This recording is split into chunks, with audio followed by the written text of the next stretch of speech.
초고속 인터넷 전국화, 기가레인의 기대감이 고조되고 있습니다. 조 바이든 미 대통령이 초고속 인터넷의 전국화를 위해서 약 52조 원을 투입하겠다라고 방침을 했는데 이게 뭐 통신판 뉴딜 정책인지 왜 딱 이렇게 초고속 인터넷이라고 세부화시켜서 이야기를 한 건지 좀 그 배경이 궁금하거든요. 네, 일단 바이든 대통령이 지난 26일에 이제 발표를 했다라고 보시면 될 것 같고요. 약 한 지금 425억 달러 정도의 이제 투자를 하겠다라고 지금 얘기를 한 그런 상황입니다. 뭐 이렇게 이제 얘기한 것 중에 가장 큰 이유는 지금 바이든 대통령이 미국 전역을 3주 동안 한 20여 개 주를 방문할 걸로 지금 예정을 하고 있습니다. 뭐 이유 중에 하나는 지금 뭐 미국도 이제 내년에는 이제 대선이 있기 때문에 바이든 대통령이 이제 재선에 이제 도전을 하겠다라고 얘기를 했기 때문에 이런 재선 그런 캠페인 과정에서 지금 전국 투어를 한다라고 보시면 될 것 같고요. 이렇게 전국 투어를 하는 가장 큰 이유는 바이든 대통령 입장에서 보면 내가 재임 기간 동안 이러이러한 일을 잘했다라는 걸 지금 강조하기 위해서 이제 돌아다니고 있다라고 보시면 되겠습니다. 그 와중에 나온 게 지금 초고속 이제 인터넷망 건설인데요. 이게 새롭게 나온 내용은 아닙니다. 지난 2021년도에 그 미국에서 이제 인프라 법안이 통과가 되면서 그 세부 조항 내에 이렇게 이제 그러니까 통신 인프라 관련된 분야를 660억 달러를 책정을 해놨다라고 보시면 되겠습니다. 그때 660억 달러에 책정되어 있는 거는 인터넷망을 까는 것뿐만 아니라 인터넷 요금을 지원해주는 이런 이제 두 개가 관련돼서 660억 달러다라고 보시면 될 것 같고요. 그렇기 때문에 이번에 나왔던 게 뭐 새삼스럽게 뭐 다시 뭐 추가적으로 자금을 들어가는 게 아니라 기존에 내가 이렇게 열심히 했다라는 걸 얘기했었던 것뿐이고요. 이제 그 관련돼서 자금이 어느 정도 이제 투자가 되지 않을까라는 기대감 때문에 오늘 관련 중들이 좀 강하게 움직이는 거 아닌가라는 생각을 해보고 있습니다. 뭐 솔리드, 오이솔루션, 통신 장비주들의 흐름이 오늘 전반적으로 좋았는데 그 중에서 저희가 타이틀로 기가레인을 꼽았던 건 기가레인의 상승폭이 유독 컸기 때문이거든요. 뭔가 미국발 호재가 같이 기가레인에 있어서 더 영향을 미친 이유가 무엇일까요? 이유는 없고요. 2,000원짜리라서 2,000원도 안 돼서 그렇습니다. 가벼워서 그렇다 이거죠? 그렇습니다. 예. 한번 사서 호가나만 올라가도 다 수수료 다 나온다. 뭐 이런 쪽으로 접근하는 것 같은데 특별한 건 별로 없고요. 기가레인이 RF 무선 주파수 관련된 쪽에 강점이 있다는 거. 뭐 이건 다 아는 쪽인데 성과는 모르겠습니다. 거기다 또 머큐리는 가정 내 뭐 통신 장비 이런 쪽이라고 하는데 이게 지금 움직이는 가장 중요한 배경은 그거 같습니다. 워낙 시장에서 오늘 요즘도 좀 처져 있는데 좀 안 오른 순환매로 들어갈 수 있는 거 없을까라고 하다 보니까 뉴스 갔다 온 거 가지고 억지로 붙여넣은 느낌인데 지금 회사들 국내 5G 관련된 회사들은 일단 통신사가 손절했습니다. 즉 더 이상 안 해. 우리 5G 투자 안 해라고 하다 보니까 더 이상 갈 곳이 없습니다. 그럼 이게 해외 쪽에서 수주가 나와서 그쪽으로 연결되는 연결고리가 나와야 되는데 삼성전자마저도 아직 추가적인 수주나 변화가 없는 상황 쪽에서 버라이즌 수주 관련된 부분들 아직 제대로 진행이 안 되다 보니까 2분기도 실적이 상당히 어두울 것 같습니다. 그런 쪽에서 통신장비 쪽은 또 다른 다음 레벨, 뭐 6G나 아니면 또 다른 변화가 나오기 전까지는 지금은 이런 변화의 실적 공백 상태에서 잠시 이슈 가지고 잠깐 오르다가 또 빠져버리고 할 수밖에 없는 국면이기 때문에 이쪽은 너무 대응을 안 하시는 게 좋겠고 반드시 정리적으로 보시면 좋겠고요. 오히려 미국 쪽에서 지금 앞으로 커나가야 될 쪽은 인터넷 초고속 인터넷 쪽이 아니라 그러니까 이런 인터넷 망을 안 깔아도 어디든 가서든 인터넷을 할 수 있겠다라고 하게 되면 적어도 위성 인터넷입니다. 그게 오히려 더 커질 수가 있기 때문에 그와 관련된 흐름들을 좀 더 구체화될 때 따라가는 게 더 맞지 않나 싶습니다. 지금 이 통신주를 가보기보다는 적어도 위성 쪽으로 앞으로의 그 시장 확대를 좀 더 눈여겨보는 게 어떻겠느냐라고 이야기를 해주셨고요. 사실 그래서 저도 통신장비주 관련 최근 뉴스를 찾아보니 없어요. 뭐가 없습니다. 분석도 없고 시장의 관심도 지금 짜게 식어져 있는 상황이에요. 그런데 여기에 오늘 좀 모처럼 바이든이 뭐 한다더라라고 하니까 하나의 테마성 흐름을 띠면서 움직였고 그중에서도 대다수 종목들은 지금 윗꼬리가 달려져 있는 상황이거든요. 안 그래도 인프라 쪽을 좀 눈여겨봤던 사람들은 후발주로 통신장비 가야겠다 싶었을 텐데 그 마음 접을까요?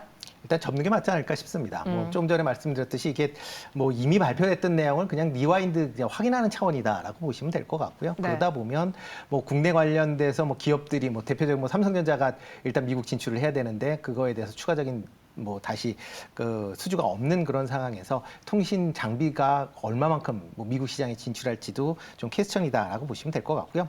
또 하나가 지금 뭐 오늘 같은 경우는 이제 무선 인터넷 무선망 관련돼서 올라가는데 지금 미국에서 인프라 투자 초고속 인터넷을 깐다라고 했는데 이게 유선도 있고 무선도 같이 섞여 있을 텐데 과연 무선이 얼마나 될지 그런 부분도 같이 좀 생각을 한번 해보셔야 되지 않을까라는 생각이 들고요. 아마 이거는 뭐 단기 이슈로 아마 끝날 걸로 예상이 되고 있고요. 만약 관심을 갖는다라고 하게 되면 이렇게 뭐 통신 장비 관련된 것보다는 7월달에 이제 삼성전자가 이제 폴더블 폰에 이제 신작이 나올 예정입니다. 그러니까 아예 이런 폴더블 폰 관련 쪽으로 좀 더 관심을 가지시는 게 좀 더 낫지 않을까라는 생각을 해보고 있습니다. 네, 두 분 모두 다 오늘 움직인 통신 장비주에 대해서는 썩 매력적이지 않다라고 이야기를 했습니다. 이 관련 뉴스로 인해서 종목을 사신 분들이라면은 한번 잘 차익 실현을 수익을 실현하시고 나오는 게 어떻겠느냐라는 생각이 들고요. 이어서 두 번째 특징주 만나보겠습니다.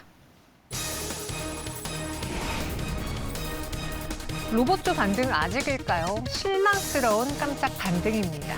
오늘 아침에 레인보 로보틱스가 움직였어요. 그래서 봤더니 윤희근 경찰청장의 본사 방문 소식이 이전에 그 윤석열 대통령이 뭐 어디에 방문했다, 어떤 기업에 들렸다라고 하면은 관련 섹터가 움직였던 건 사실이었어요. 근데 이번에 경찰청장이어서 그런 건지 모르겠지만 오전장에만 좀 잠깐 반등하고 말았다라는 좀 아쉬움이 있는데.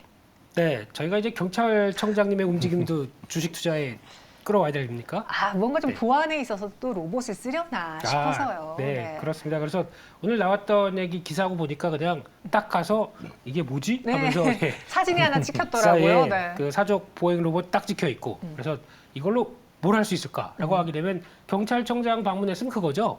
치안 관련돼서 뭐 어떤 감시, 그 감찰 또 우범 지역 돌아다니면서 이거 술 먹다가 돌아다니면서 큰일 날 뻔. 로봇계가. 네, 돌아다니다가 발을 걸려 넘어지면 큰일 날 것 같습니다만, 네, 이런 쪽에서 아무래도 순찰 용도로 사용할 가능성들에 대해서 나오다 보니까 이쪽에 대한 변화 기대감이 살짝 움직였었는데 그게 더 중요한 게 아니라 최근에 좀 많이 소외됐었죠. 소외되고 약간 위축되고 하다 보니까 그동안 많이 움직였었던 뭐 협동 로봇이나 또 서비스 로봇 그리고 또 지금 나오고는 뭐 사족 보행 로봇 같은 경우가 움직이는데 지금 시장의 관심은 이쪽이 아닙니다. 좀 더 산업에 밀접하게 연관성 있고 나올 수 있는 다음 어떤 산업적인 변화와 같이 연결해서 나오는 거는 자율주행 물류 쪽에서 들어가는 자율주행 로봇 AMR이죠. 이쪽에 대한 관심이 상당히 더 높아지고 있다 보니까 로봇 쪽에서도 관심이 그쪽으로 가고 있고 또 네. 한쪽은 의료 로봇 쪽입니다. 그런 쪽에서 지금까지 이번에도 나왔던 서지컬 인스티튜트라고 하는 미국 회사의 어떤 성과나 그에 따라서 나오고는 어떤 또 다른 변화를 생각했을 때는 의료용 로봇에 대한 관심이 높은 거고 또 그쪽이 약간 또 AI 의료 쪽과 연결되면서 뭔가 이렇게 움직이는 그런 과정이기 때문에 로봇도 좀 세분화되면서 트렌드에 맞게 움직이고 있다 이렇게 봐야 될 것 같습니다. 그 안에서도 로봇도 그냥 다 같이 가는 게 아니라 이제는 좀 세분화되고 있다. 사실 연초에 로봇주들이 움직였을 때는 그때는 정말 뭐 성장의 아이콘이기도 했지만 삼성도 투자한다, 뭐 현대도 투자한다. 대기업들의 투자랑 엮인 종목들이 크게 올랐었잖아요. 네, 그렇죠. 또 요즘은 또 관련 뉴스들이 잠잠하네요. 투자할 거 다 한 건가요? 네, 일단 뭐 사람들 관심 사항을 이제 쫙 빨아들였고요. 뭐 주가도 뭐 이렇게 이제 만약 그걸 투자했을 때 나오는 그런 미래 비전 정도까지 지금 주가가 반영이 됐다라고 보시는 게 더 맞지 않을까 싶습니다. 그렇지만 지금 상황에서 뭐 제품이 나온 것도 아니고 뭐 관련돼서 어떻게 진행 사항이 뭐 밝혀져 있는 것도 없고 하다 보니까 네. 사람들이 그럼 물건도 안 나왔는데 그럼 과연 이건 어떻게 될 것이냐라는 그런 이제 어떻게 보면 실망감 비슷하게 좀 있다라고 보시면 될 것 같고요. 그러다 보니까 뭐 로봇 제품이 출시되기 전까지는 아마 관심 사항이 상당히 좀 멀어질 가능성이 좀 있다라고 보여집니다. 그러다 보니까 이제 로봇 관련된 거보다는 최근에 이제 로봇과 관련된 연관되어 있는 쪽으로 뭐 좀 전에 김수 대표님도 얘기했듯이 뭐 그 물류 로봇이나 아니면 뭐 의료 AI나 뭐 이런 쪽으로 조금 관심사항이 좀 바뀌어가는 거 아닌가라는 생각이 들고 있고요. 그러다 보면 지금 상황에서 뭐 로봇 관련주들은 조금 일단 비중을 좀 축소하실 그런 필요성은 좀 있지 않을까라는 생각을 좀 해보고 있습니다. 로봇 관련주들 지금 보시다시피 힘이 오늘 강하지 않습니다. 이 뉴스마저도 움직이지 못하게 해서 좀 다소 실망스러운 깜짝 반등이다라고 저희가 타이틀을 잡아봤는데 저희 시청자분 중에 한 분은 이런 의견 주시더라고요. 2차전지가 미래다님이 최근에 또 최저임금 올린다라고 하잖아요. 뭐 12,000원 이야기도 나오더라고요. 저 어렸을 때는 최저임금이 5,000원이었거든요. 3,500원부터 일했었습니다. 진짜요? 네, 제가 딱 울컥합니다. 20살이 됐을 때 5,000원 네. 얼마였던 기억이 첫 알바하면서 받았던 기억이 나는데 이렇게 또 최저임금이 오른다는 뉴스가 나면 또 로봇주가 반짝할 듯도 한데요라는 의견 주셨거든요. 과연 로봇주에 대한 지금 현 구간의 투자 전략은 어떻게 세워야 될까요? 네, 이쪽이 성장한다는 거는 변화는 없습니다. 그렇죠. 그리고 또 특히 눈에 안 보인다고 그래서 성장 안 한 건 아닌 것 같고요. 근데 그렇게 되는데 일단 여러 가지 또 변화들까 즉 그만큼 밸류가 비쌌잖아요. 그런 상황 쪽에서 이제 실적 시즌이 다가옵니다. 그러면 그만큼 가셔야 될 실적 보여줄 것인가라고 하는 의문이 나오다 보니까 좀 정체됐던 것 같고 끝났는데 또 거기서 이제 사업 보고서나 기업 쪽에서 얘기하는 거는 뭐 좀 늦어도 뭐 장밋빛 전망이나 아니면 이런 얘기가 나오기 시작하게 되면 바뀔 수 있다고 봐야 될 것 같고 또 하나는 계속 출시가 지연되고 있는 삼성 웨어러블 로봇이죠. 네. 잼슨지 힘슨지 하여튼간 그쪽이 계속 뭐 얘기 나오고 있는데 그게 하나 또 나오기 시작하게 되면 그에 따른 또 파장은 좀 커질 것 같고 개인적으로는 지금은 ARM이라고 하는 쪽이 앞으로 더 커질 부분들을 보여주고 있기 때문에 네. 그쪽에 대해서는 계속 신경 쓰고 봐야 되지 않나. 이게 결국은 나중에 자율주행 차로 갑니다. 그거를 축소하는 버전이라고 보시면 될 것 같고요. 그거를 충분히 하게 되면 거기 들어가는 카메라, 라이다 센서 이 모든 과정들이 좀 더 위험을 낮추고 그렇게 나가기 시작하게 되면 자율주행 쪽으로 갈 수 있기 때문에 이쪽도 잘 지켜보자고 말씀드리겠습니다. 지금 로봇은 자율주행으로 가고 있는 그 상황에서의 또 하나의 한 축이기 때문에 자율주행도 같이 확장해서 보자라는 의견이고 그럼 지금 로봇주를 볼 때 실적이라던가 숫자가 찍히는 종목으로 봐야 돼요? 어떻게 봐야 돼요? 네, 찍히는 게 없어요. 근데 지금 당장은. 그나마 찍히는 종목들 몇 개 있긴 하잖아요. 네, 그래서 종목을 얘기하라고요. 네, 어떤 관심주가 있을지. 네, 개인적으로는 T로보틱스가 많이 올랐는데 네. 여전히 이번에 400억 BW를 찍고 거기서 나오는 변화를 보게 되면 앞으로 성장을 계속하겠다는 심정이지만 좀 많이 올랐습니다. 그런 쪽에서 이게 로봇주야라고 볼 수 있는 종목 중에 하나가 제우스가 있습니다. 이 회사도 AMR 관련된 회사 홈페이지 가보시게 되면 로봇 사업에 대해서 잘 나와 있는데 그중에서 삼성 디스플레이 쪽이라든가 SK 시그넷 같은 또 이제 제조업체 쪽으로 AMR을 다수 공급할 걸로 보여집니다. 그렇게 나오기 시작하게 되면 이거 반도체 저희가 알고 있는 후공정 장비주로 알았는데 그쪽으로도 가네라고 하게 되면 변화가 나올 걸로 보여지고 있는데 또 좀 올라 있죠. 그렇기 때문에 약간 타이밍은 조절하시면서 대응하셨으면 좋겠습니다. 네, 그래서 관심주는 제우스로 했고요. 타이밍을 보자라는 이야기까지. 오늘 로봇주는 이 뉴스로 인해 움직이지 못했습니다. 마지막 실시간 특징주 만나보시죠. 횡령의 대표 사임까지 스튜디오 드래곤의 순환입니다. 요즘 뭐 콘텐츠주들의 부진이 이어지고 있는데 최근에 CGV 일병 살리기 때문에 CJ 그룹주가 휘청이었었잖아요. 이번엔 스튜디오 드래곤이 또 문제네요. 네, 일단 뭐 공식적으로는 이제 횡령 사고에 대한 이제 책임을 지고 이제 뭐 대표이사가 그만둔다라고 네. 지금 얘기를 했습니다. 뭐 공동 대표이기 때문에 뭐 한 명이 그만둔다 그래서 뭐 대표는 계속 같이 경영을 할 걸로 예상이 되고 있고요. 그렇지만 이제 조금 이제 횡령 사고가 있다라고 해서 대표이사가 뭐 바로 뭐 정확한 내용도 발표 없이 그만둔다라는 건 조금 의구심을 찾을 수밖에 없다라고 보여집니다. 그러니까 회사 내에서 뭐 다른 문제 때문에 그만두는 거 아니냐라는 그런 이제 뭐 생각들을 할 수밖에 없는 그런 상황 아닌가라는 생각을 해보고 있고요. 특히 이제 CJ ENM이나 스튜디오 드래곤이나 지금 CJ ENM 대표가 바뀐 이후부터 주가가 계속 하락 추세를 계속 이어가고 있다라고 보시면 되겠습니다. 그러니까 올 2월달에 이제 대표이사가 바뀌었는데요. 그때 당시에는 이제 CJ ENM에 대한 이제 구조조정을 좀 잘하면 또 좀 더 실적이 개선되지 않을까라는 기대감으로 각 증권사들이 긍정적인 리포트를 상당히 많이 썼었습니다. 그렇지만 그때 한번 제가 말씀을 드렸었던 적이 있었는데 그 구조조정을 하면서 핵심 인력들이 빠져나가면 그건 컨텐츠 저하로 이어질 수 있다라고도 말씀을 드렸는데 지금 현재 CJ ENM의 구조조정 여파가 아마 지금 스튜디오 드래곤까지 영향을 미치는 거 아닌가라는 생각을 좀 해보고 있습니다. 그러니까 주가 자체가 CJ ENM 같은 경우도 지금 주가가 계속 이제 하락세를 보이고 있는데 지금 계속 적자 부분이 확대가 되면서 지금 추가적인 컨텐츠 관련된 부분, 특히 이제 드라마 컨텐츠에 대한 투자를 상당 부분 좀 제약하는 그런 모습을 보이고 있습니다. 그렇다 보면 컨텐츠에 대한 질이 떨어진다라고 하게 되면 그만큼 소비자 입장에서 보면 그 뭐 CJ 관련된 그런 이제 기업들을 선택을 안 할 가능성도 많아지는 그런 상황이고요. 그래서 현재와 같은 상황은 좀 더 지속될 가능성도 있다라고 생각은 하고 있습니다.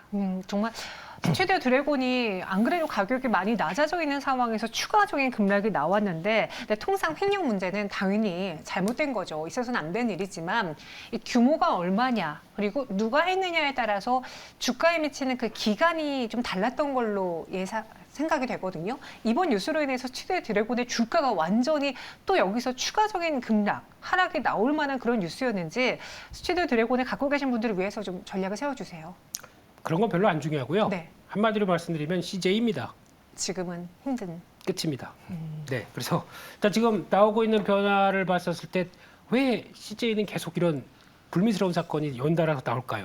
라고 하는 그러게요. 네, 이런 부분들이 참 가슴이 아프고요. 그런 쪽에서 지금 저희가 보는 스튜디오 드래곤은 뭐 드라마는 잘 만드는데 그에 따른 어떤 과거에 보여줬던 경쟁력을 가지고 그대로 밸류가 유지하다 보니까 거기서 나오는 최근에 생각보다 그 정도는 안 나오는데 라고 하는데 높았던 밸류가 한꺼번에 이렇게 움직이는 그런 이렇게 좀 낮춰가는 과정이라고 봐야 될 것 같고요. 지금 실적 안 나오게 되면 별 수 없습니다. 근데 2분기 실적이 매출 자체부터 좀 위축될 걸로 보여지더라고요. 그런 쪽에서 봤을 때 또 하나의 문제는 높은 밸류 실적이 안 좋은데 지금 이제 OTT 쪽으로 계속 들어가면서 우리 인기 많다. 이번에 더 글로리 같은 경우도 인기가 많다고 하는데 오리지널입니다.